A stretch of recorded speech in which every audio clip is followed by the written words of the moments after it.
Hey everybody, welcome to Planetary Awareness. I'm Dave and I'm here on my farm out here in Hillsboro, Virginia. I want to talk about a very special plant that a lot of people overlook in their edible food forest.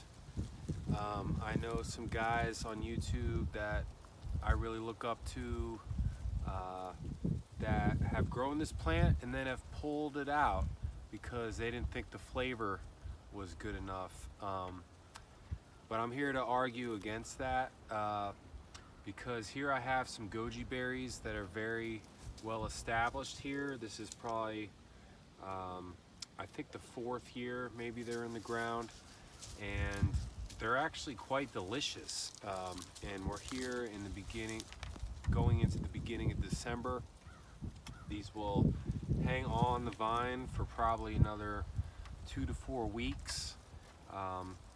You know, what other berries are you able to eat right off the plant in December? That's the first thing. You know, there's not any other berries that I know of right now that you can pick at this time of year. You know, there's some fall raspberries that maybe you could have seen if well established. Yeah, these are just absolutely incredible, especially because how abundant they are. I mean, these are just completely loaded.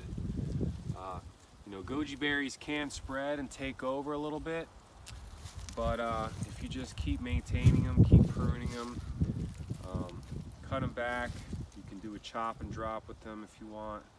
You can, you know, make compost with them. You can create other plants, of course, give them away to friends. You can also even make tea out of the bark. The bark, the leaves, the roots, the berries, it's all edible, all medicinal. And it really is a medicine. It's huge in Chinese medicine. It's like a staple. And what these are good for is, number one, eyesight. Very high beta carotene, even more than carrots. So they're very good for your eyes.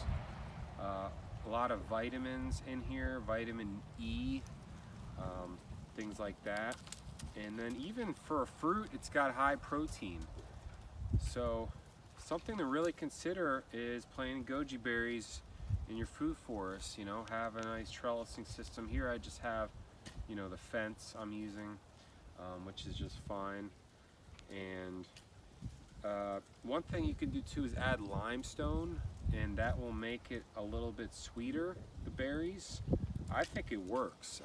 I added limestone last year and I noticed these are sweeter. And the longer they hang on the vine, the sweeter they get. They can even start drying, so you can eat them when they're half dried, fully dried. You can of course pick them and then put them in the dehydrator or whatever later.